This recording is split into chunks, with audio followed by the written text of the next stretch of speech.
Dubai ne Abu Dhabi. Appointments ne Southern Promotions. Baba Tusako. King Saha.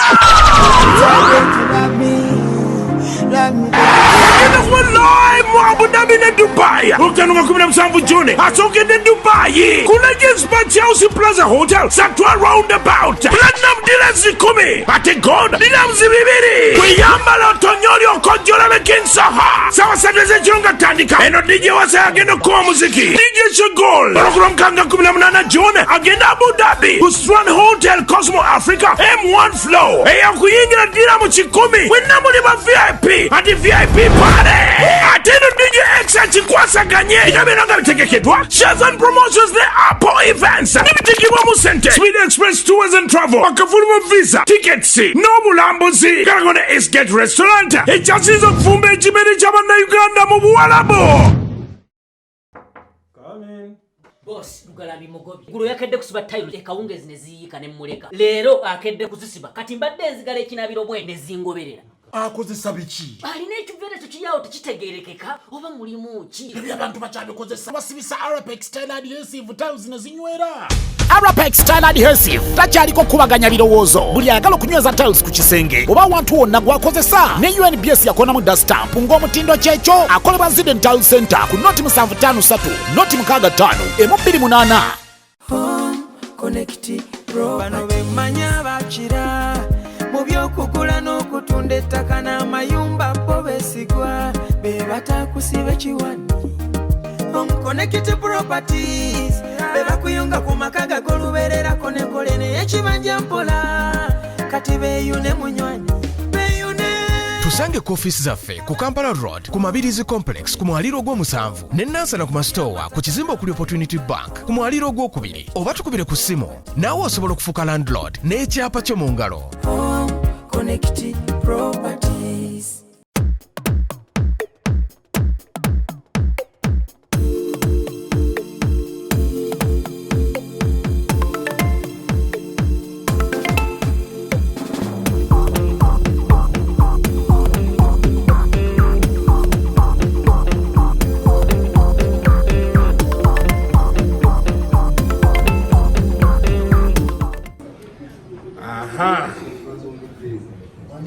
Bazongere ntandikidde wano nno bannange oba bandaba naye leero nekubye eri green nze nandi wa tabbu gyempita eyo ebyana bigamba bebi kuku naye kati musiru mugenda nnyigako ntandika okwambala amasuuti wano anti abaana bajja kumpayiriza ssente zesitayina ajanga Kasuku yakikwata nga tetunnaba Museveni enfuga gy'otufuzeemu omuntu tasobola kwambala ku ttaayi tasobola ku bigambo ebiri ku munayu tetukyasobolera ddala kwambala ku ttaayi kati omuntu aba agenze kugamba nti olya ssente za Museveni era olina kuba mu bino bitishaati Katonda baakusaasira n'ogulayoko ka 1,500 abaakusaasidde naye Museveni atufuze bannange najja n'ayogerera essaawa nnamba nga talina kyatugamba wamulabye ekiro abantu tuli eno emmotoka tuzipaakinze omusajja atugambye mbwa bye mwagala mubikendeezeeko bamubikozesa empola Museveni nga lwe wakendeeza ki nga ne konvoyi yo yeeyongera bweyongezi Museveni nga lwe wakendeeza ki yagaye tuli akawunga ka muwogo n'akalo nedda ati Museveni yagamba nti simawo tuve ku migaati ye yagivaako nga kanti ekyamutuukako yalina obuzibu. Mwami Museveni mukama waffe ssebo ffe tetufunangako obuzibu butugaana kulya migaati kuba olaba ne Walagi baamutuggyako ne tumugaanirako kufa kwe kugenda tujja ku Walagi ssebo bwe baakugaana emigaati gwe lya emiwogo tuleke totwesibaako nedda atuleke yensonga ki mu restaurant waliyo menu atuleke nno ye waddemba okulya emiwogo ne lumonde tatubuulira kyakukola n'akalo omusajja naye Museveni wabula simanyi agenda kusonyiwa nze sirimu agenda okusonyiwa Museveni ku bintu by'otukoze wano owedda we yagambye you reduce on those things naye Museveni otukoze ebintu musajja gwe palisoke kale awo wakomye nange bwe nakomye nemmanya nti tuli ku lwaffe nategedde butegeezi omanyi nti Museveni yazze n'ayogera nze sina kye nategedde ku yayogedde mwe mulina kye mwategedde n'atugamba tusimbe engano amanyi mpanga engano lyemala n'atugamba tusimbe engano n'atugamba tulime Museveni munnange nteeramuko wano kati mwosi soko nyigiremu kaawo kubanga akayimba kayiseemu bula bagambireko bakakendeezeeko akayimba soko bagambe bakakendeezeeko bagabe bakole bwe bati asooka akasale mugamba akasalemukko kati ni omanyi abo abaana fitina ebaliko bw'otabagambako tebamanya owaekendeezaamu Pfizer darling. Hello, how are you doing? Dine gwanga banaye. Sebamwe bazukulu ba Museveni bayogerako. Mwizo kwa mutusibyeko. Nze banaye olunaku lw'eggulo. Era nze kaninde 2026. Lwaki? Museveni namutadde. Wamuvuddeko. Mbadde muyinako ekisa naye namulese. Lwaki? Museveni yazze n'ayogera for almost a full hour. Did you understand what he was saying? Yagambye mugume. Okay, but did it make sense to you? Yagambye buli omwavu From the things you heard, did it make any sense to you, Brian? Yeah, I didn't hear. You were not on the screen. Watching football. You guys, a huge percentage of people are watching football. Unless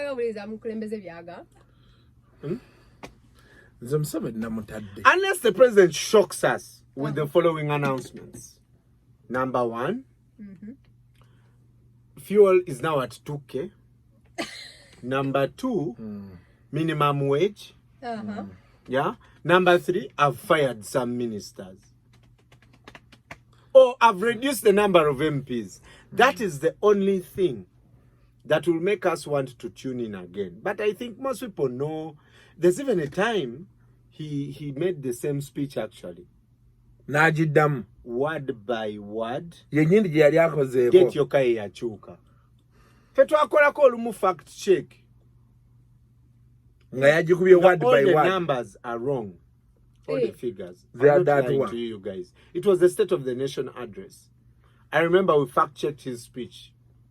And it was all of the figures were wrong. Were fake. But because Uganda, no one cares. No one checked it. Inflation. Our inflation is down compared to other countries. My dear friend.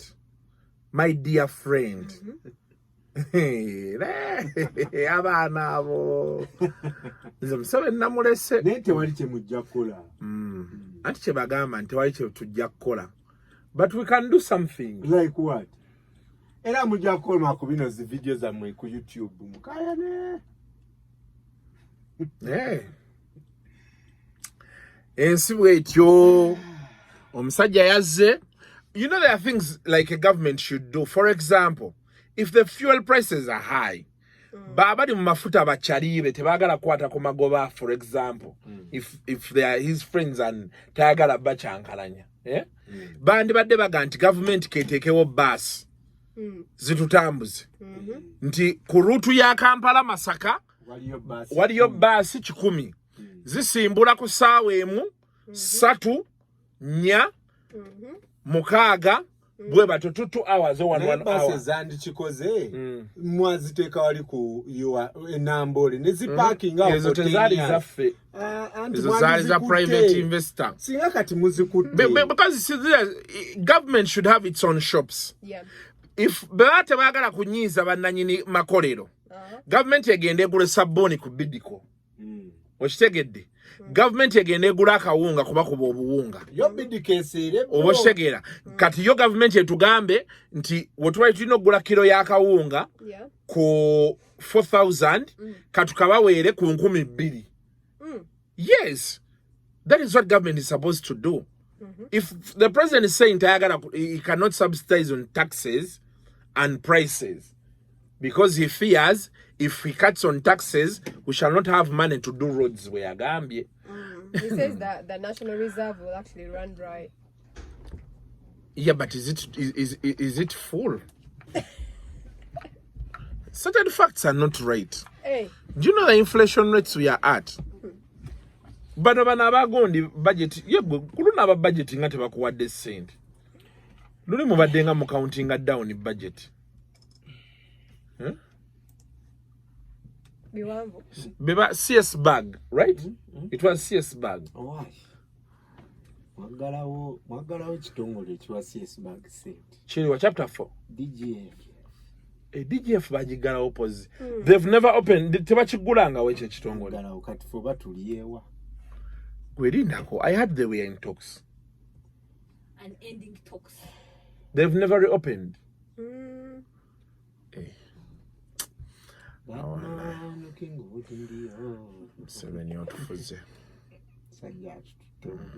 Waliwo mu life wootuuka n'okkiriza. Mwana no kasokayogera oluzungu Kasuku. Kamuleke mu life waliwo wootuuka n'okkiriza nti omusajja akoze ekintu. Naye Museveni otufuze.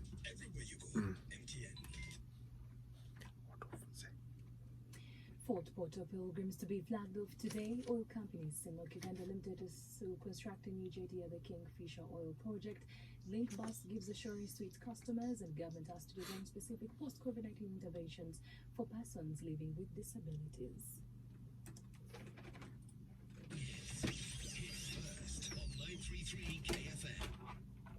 Wake up!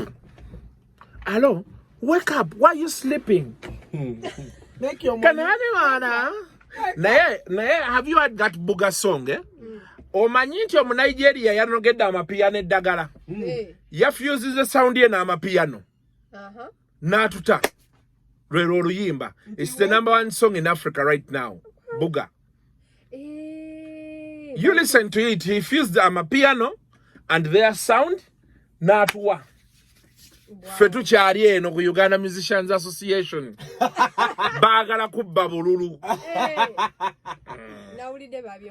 Babyongezaayo. It was a wise move to make.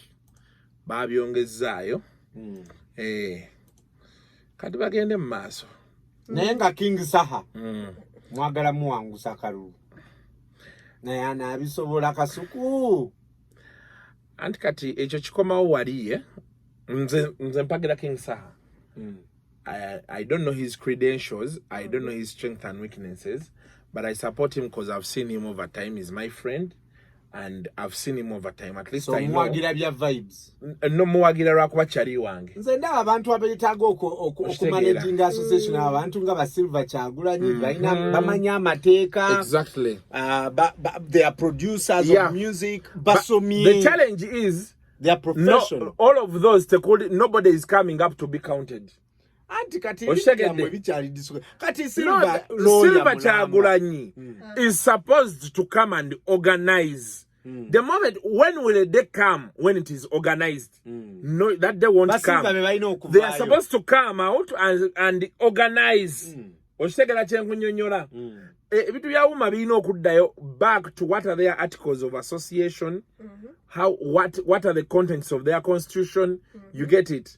Because you just can't put an electoral process of no qualifications okitegedde n'oteeka wonti tukole ki tugende. So do you accept what Shiraga Shumba said? I do. Yes, I do. I agree with most of the things she said. So Anyway, ebintu ebyo omanyi mu Uganda kati bwogezako kubeera nga you want systems to work bagenda kugamba nti kati what is your interest in the matter nze babadde batandisa okugamba that I'm a hater. I'm a hater. Nenga, what do I have to hate about them? Wake up. Go wake up. Make your money. Wake up. Manana. Wake up. Wake up. That is Booga coming in. From Kiss Daniel. Yes. And Techno. And you Techno. said it's the biggest song right now. It's now the biggest song in Africa. And he's coming to Uganda this August. Who? Kiss Daniel? Yes. He has a concert at Cricket Oval. Hi guys, Cricket Oval. So this entire year of Nigeria, Bebaja? Yes, and Sike is coming. Nigerian after Nigerian. After Nigerian after. The only one who will not come back is Omale. Him and James. Yeah. But then where are they? Where are they today? They also not that. James yali agezako kukola on Justin Bieber. We even just found out about them when they got arrested. Actually, I was speaking to some guy. Kola with Nigerians. Those big names were like they don't want to come back here. Or which give big you names? Big names. Dibanj. Banner Boy. But Banner had a good concert. Yeah, he had. I told you that the reasons they give.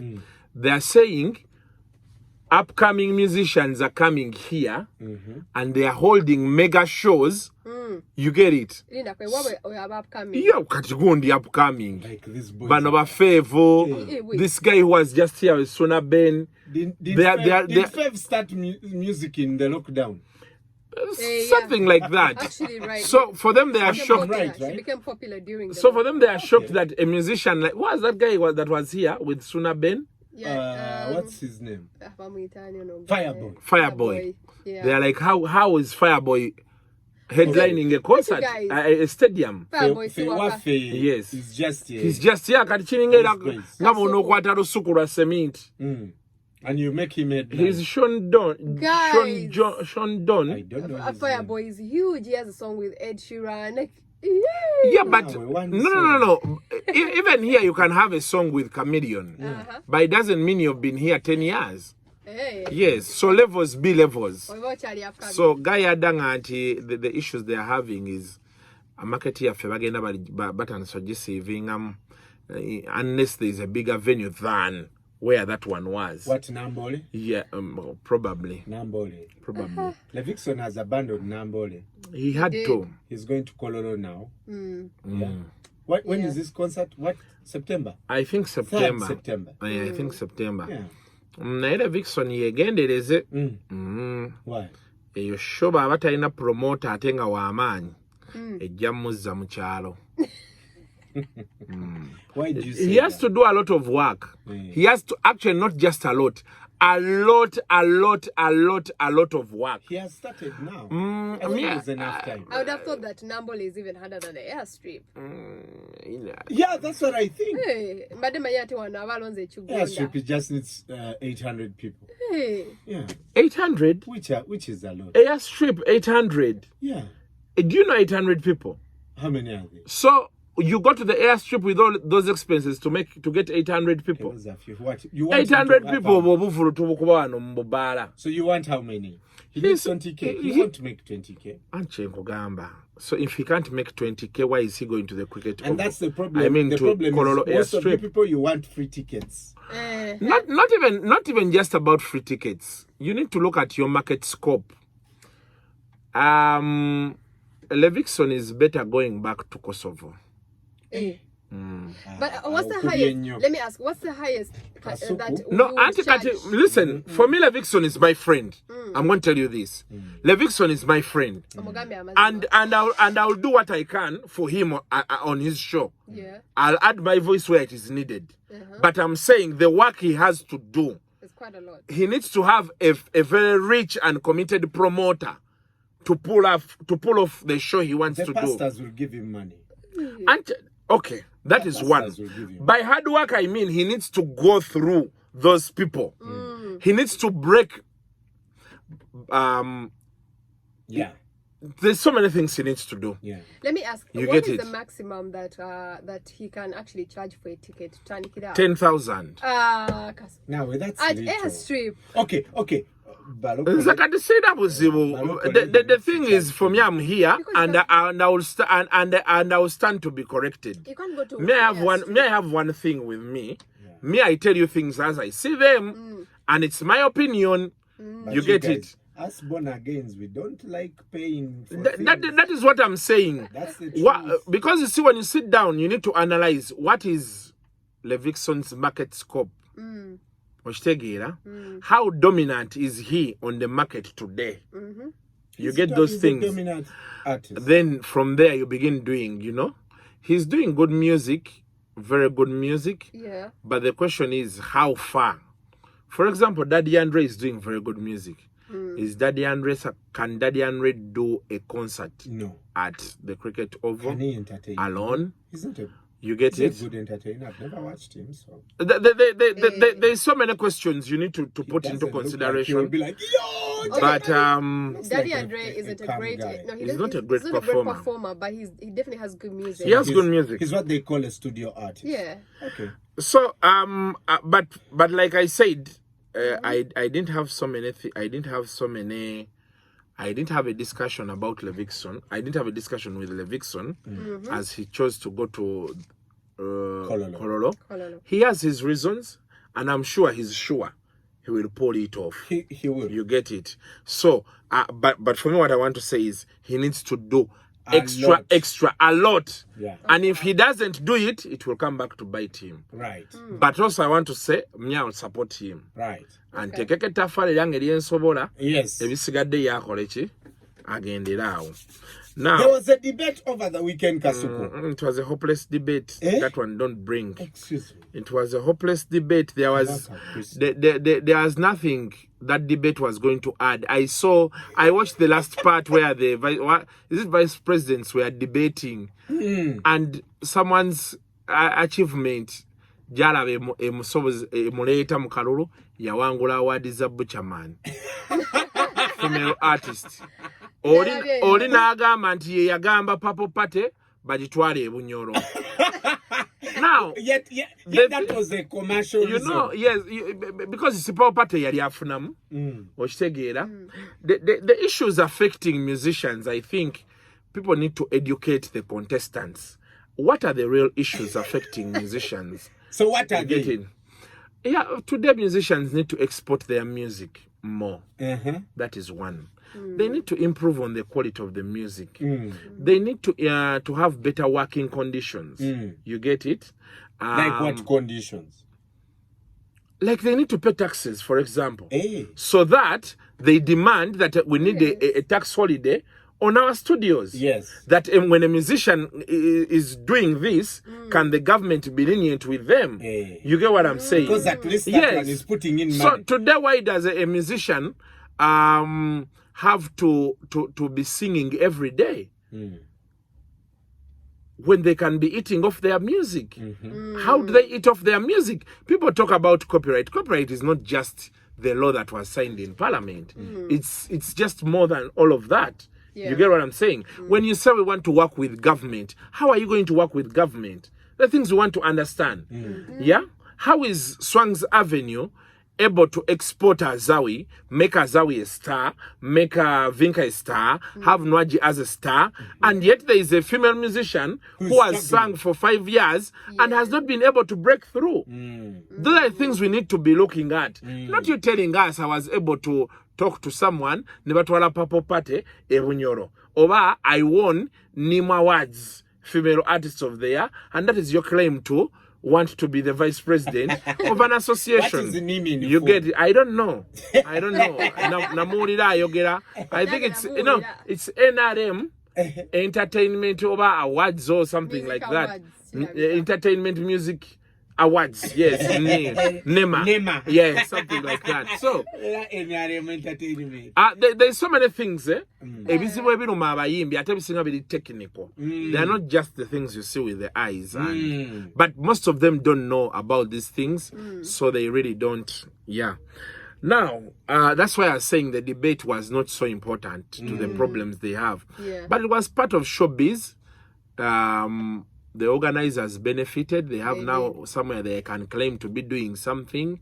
And of course, if money is to come, they will eat the money for such facilitations. But when you look at the debate in general, I don't think that money should have been invested into organizing an election where people line up behind the candidate or they drop their ballot and not waste that money. But the good thing, it happened. Omaida is what they say. It happened. So it happened. Now, in Uganda, over the weekend, one man, information came. One man borrowed $10 million by mistake in this banana republic. A man borrowed $10 million by mistake or under duress. He was stressed. I've been reading things. Another reason the company doesn't exist in Uganda, therefore doesn't have jurisdiction to lend money here. It's not a licensed money lender. So it is okay for someone to go and pick $10 million from someone because they are not a national here. So how does a person sleep? When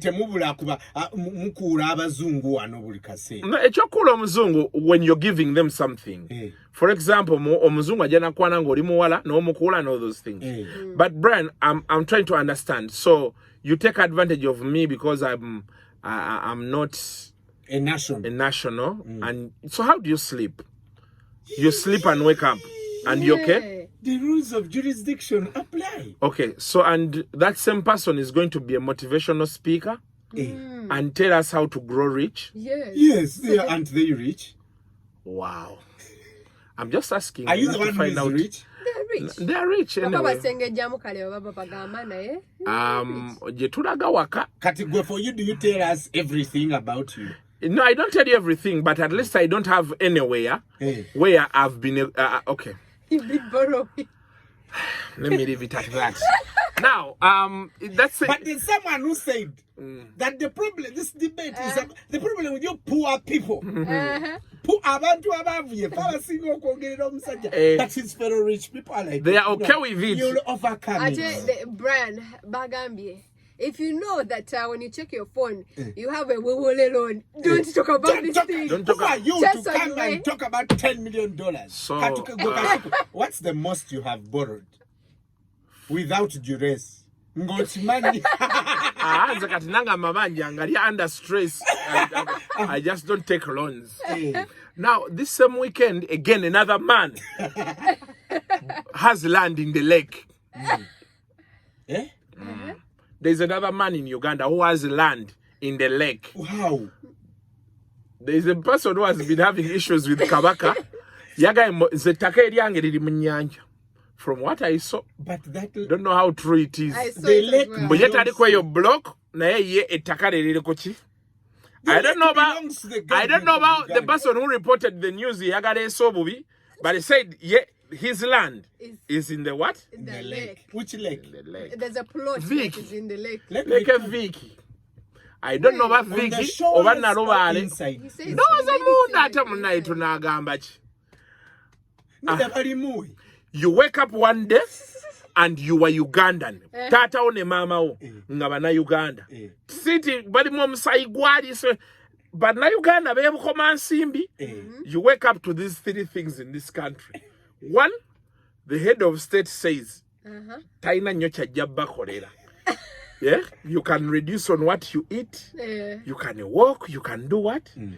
Over as you try to understand. To say, okay, inflation makes sense. Your father is from Bukoma Simbi. Your mother is from Mitiana. You are typical Ugandan. Yeah.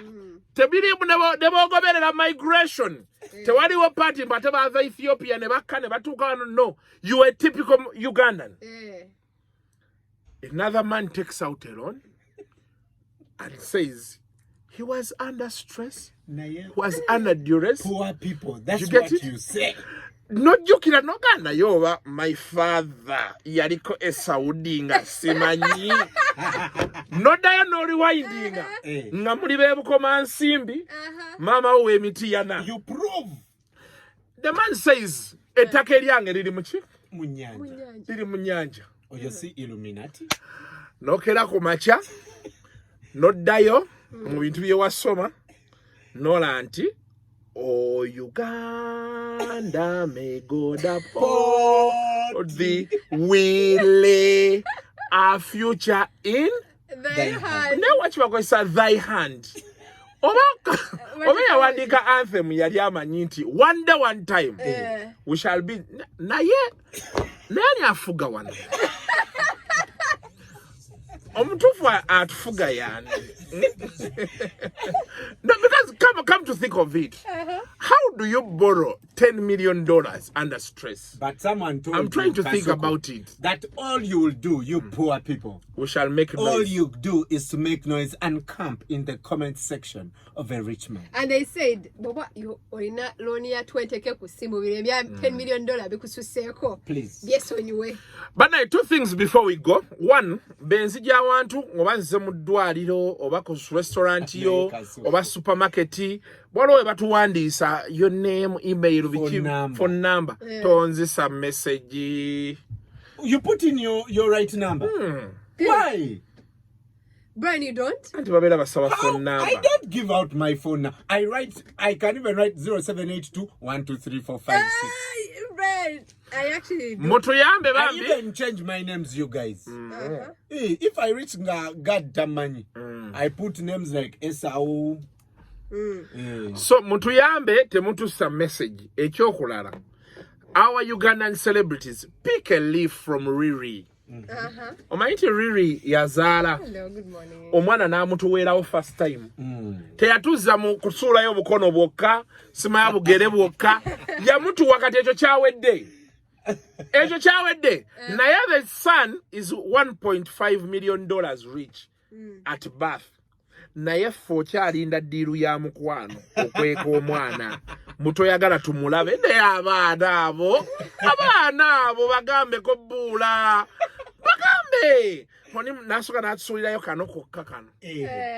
My love. Hey, you wanted that one to be whose love? It's your love. It's your love. Oshegere. Naba natsuulirayo akaviiri. Nasuula ekifaananyi nga yeebase amutadde wano tamutulaga. Rihanna yakibakoze. Yamutuwadde omulundi ogwo. Kati ate nga wa Juliana mpaka ne leero temulabangako. Anyway, mwana we. Otuuka n'ogamba owaayo. Olemwa. Mwana we. Neera obutamulabanga ndowooza ebyogerwa obiwulira. Ebyogerwa tobiwulira. Byonna bivaawo. Naye Riri. Bad girl Riri. Bad girl Riri. Thank you. Watuyamye nnyo ffe Kampala wano.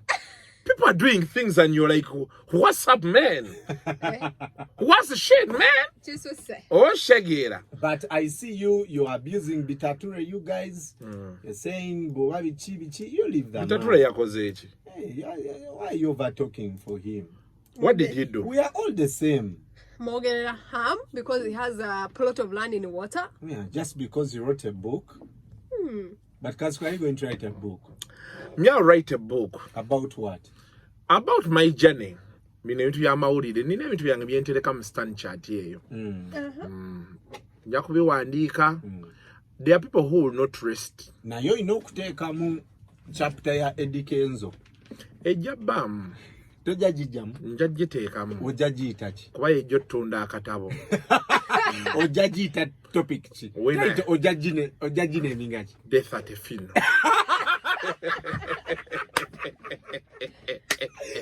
Nyagituma death at a funeral. Nali mukufa. Ako bole ebyekisiru byoyagala. Kale nozola etulimu wano. Ebintu si byangu. Yeba naye wategedde Roger Mugisha yabayawukana ne mukazi we. Divorce eri yennyini. Asimani. Mukazi yateekayo ekifaananyi. Nabikuweereza tewabirabye. Yali akuba pate Mulaba. Kanda we? Uyo Shiba. Mozo mulaba. Ono ka copyright kajja tukwata. Naye kyali kijjobi. Bayawukanye. Ekintu kyaganye. But Roger looks nice. Yeah, I he met looks. him recently. Yafuna omulimu. He's employed.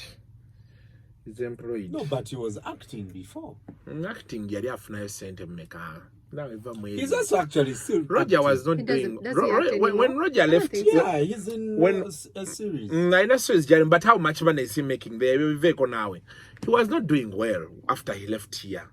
He wasn't. That's the truth. Nae Sanyo FM name he's there PD. And he must be earning. I know kubanga afuna million wachiri. Million inga 5. Wachiri. As a PD. He must be in my I mukulozo think kwange. PDs can earn like 10 million. They can. But njagadde kuchikuwera wano abantu balemate kwagala musabiriza. He's looking good. He's making money. I don't know about akabuto kali keyongerako. Tomanyi nti alina we yali afunidde akabutaawo. He had money. No, okay, I don't know. Nja kunyumizaako Roger Mugisha wano. Never now. Ne Aisha Alibai. Roger Mugisha is watching. He's going to watch. He will watch. Ate kati oyagala nkole ntya. Ate kiki enjogedde nga nnimba. Roger Mugisha can hire you. He can hire me. Kasita nkyali wano. Bendituuka okumpangisa eri. Ndimwetondera. Yeah. Ate mbulwa emirembe olw'okuba alimpa omulimu guno ye yagompa. Nedda mulekerawo ebyo ebintu. Nvuma bampa guno ng'ate oleeta atanampa. Leka naawe. Wamma Roger Mugisha, I'm not lying. They broke up with the wife. Emikolo egyali egy'amaanyi. Naye abakazi. Ate bakazi bakoze. Tulina we twabadde ng'abyogerako. You people, if you knew. N'akoma awo teyatwongeddeyo. Yeah, but it's a fact. It's a stated fact. He admitted that, of course, the divorce happened. I think they've been at it for some time now. And but that is life. Life has to go on. 1,000 flies. Can't stand in the of a broom. Yes. So no muganda wade. Nayega bana mwebale kulaba channel abantu mundabye mumpagidde. Guno omwezi akasente nkalabako. Wallahi akasente nkalabako. Some money. Ate Brian, I'm planning njagala genda ku holiday. Nina been in Dubai. Mate nali ku holiday. Nine yali anzunziza. Holiday is planned, my friend. Njagala genda. I want to go to Cape Town. Why Cape Town? Visa ya Cape Town ni nyangu. Omuzungu yatabuse ko visa ye. Ya Joburg si nyangu. Anti Cape Town chechimu. Anti South Africa. Yeah, but I want to go to Cape Town. Cape Town is a very beautiful place. I've seen it in pictures. Told it has white people. Yeah, I want to go to Cape Town. I want to go visit Mandela Jebamusibira. It's a white dominated. Then you have to go to the Table Mountain. Yes, I want to go there for like a full week. Yeah, but of course not alone. Let's go now Uganda. Explore Uganda. Uganda bakoze waliyo company egendo twala abantu mu Bombardier. This on 3rd they're going to have Vilakazi tours just around Uganda. Yeah, from Entebbe to Western Uganda. You see things from above, and then you come back. Yeah, 550k. Mitwala tano mweji. That's a flight to Nairobi. Ingofuna chance from Bombardier. Okitegeera. Ngate chiwedde. Muganda wange chi 93K FM the mighty breakfast Luchana Mobulu coming in with Ewa. Yeah, Luchana Ewa. Yeah. Kasuku, before we go, Komuntale is pregnant. And she pulled a riri. Okay. What is Olobutalo isabwero. Riri. Nayaba nange, I've seen those things. You know, Rihanna, the last few months of the pregnancy. The when she said I'm pregnant, everything was out. Stomach ngeita kuri. Naye muntu yambe, some of you, your babies. Bumanyo okwate engalo besichi, nezikakuwa koroto wobuguru. Nobulaba kulubuto oti. Nukaba na yeti sechi. abalala olubuto lwonna lukusongola n'ofaanana bulala. You inconvenience us. Oshegera omuntu najjayo olubuto olujjudde mugaba lujjudde obutulututu n'omubuuza weetisse ffene wadde. It is okay, but for us not to, for you not to say we are inconsiderate, we are insensitive, cover your belly. So that way to know it. Look at your belly. Ogamenti gomo ayita taita. Oshegera. So before you unleash Riri, but Komuntale, she looks good. She's brown. So now you are color. I'm stating facts. Is Komuntale? She's brown. Yes, she's brown. So is she black? I've not said dark people are not allowed. I have only said that Komuntale is brown. So for you who wants to think about black people, think about them. I have said Komuntale is brown. Yes. I've not said that another person is black compared to Komuntale. Yes. So we got to go and leave this place. Come on now. Thanks for listening to me and tuning in. Faiza, it's always nice seeing you. There's a way you look at me with merciful eyes. You know those eyes that say, I'll give. So...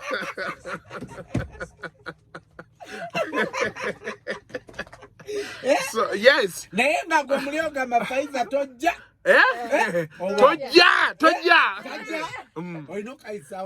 Madam warned me. Said I can hear you in Pana Joanna that new chick.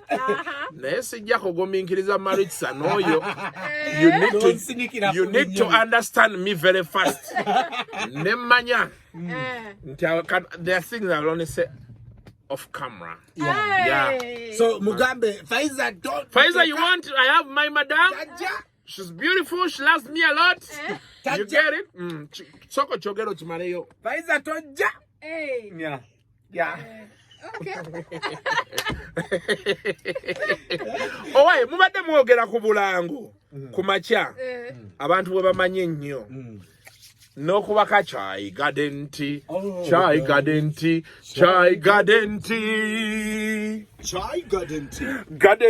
amalawo ennyonta. You remember that advert? Jangu twogeremu ko ku bulango abantu. We want to discuss today some of those adverts that are on TV today. Oh, sweet Linda. Hi. Chanyiga ndala na wano oli chanyiga yakibera kinzijukiza buli kiseera mbu wawano oli chanyiga naye oli yaliko oli wamaanyi badde kugamba bina baby tubadde tuli wano ku KFM ku makya boogedde ku ompulidde sembera ku KFM ku makya boogedde ku bulango abantu bwe boogera off head obulango obwo nga kakunyumira okayimba n'okayimba. What is that one advert gwe kogamba nti kana akalango ngakange kadda nnyo onzanze ng'akayimba salon pasi yake salon pasi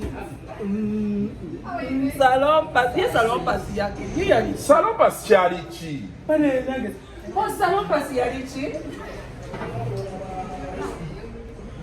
Yali nga Vixi gewesiiga bannaye salon pasi gwe kalango kyakakume yeze kalango ki ke nali njagala ennyo program ki yayinanga obulango oba obuyimba bw'omanyi ffe twayimbanga Go Power Rangers.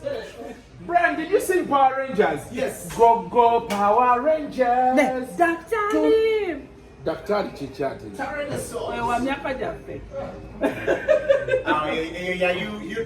UTV. Brian, mulango chi movies chi bo mali musolo yimba. Waliwo tun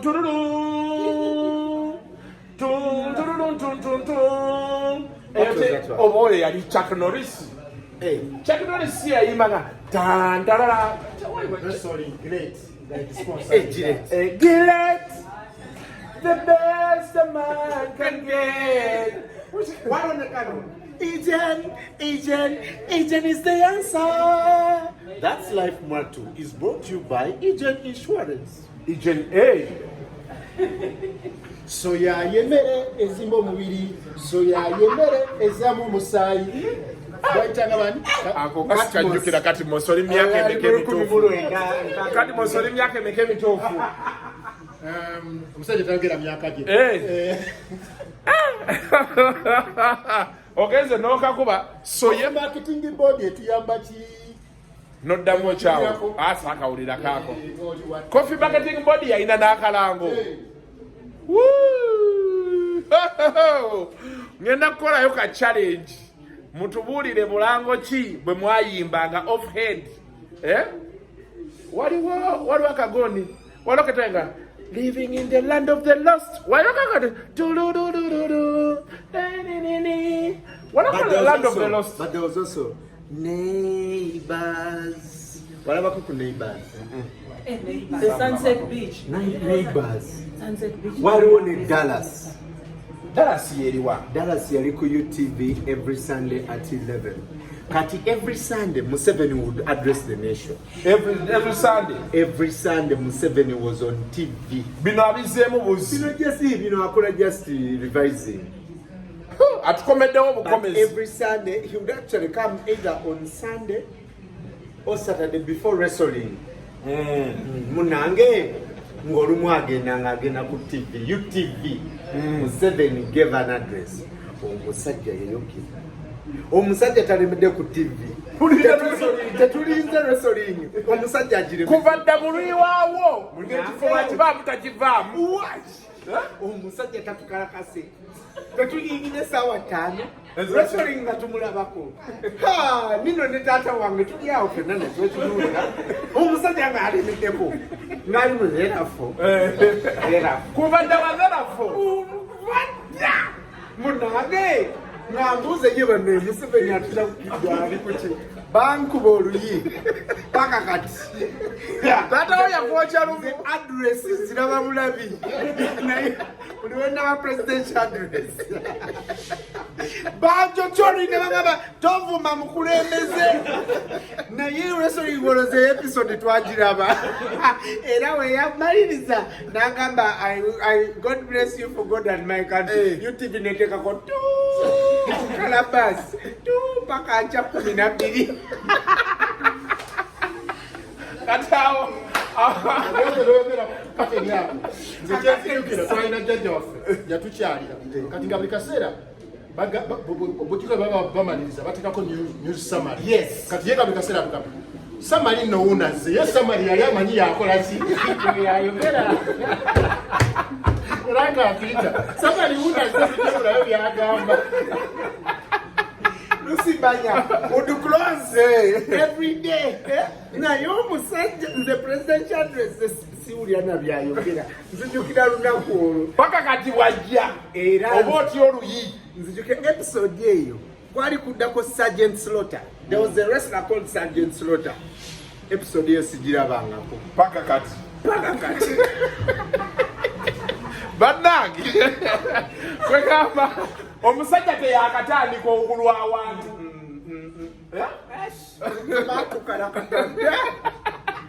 mubeere bulungi mweraba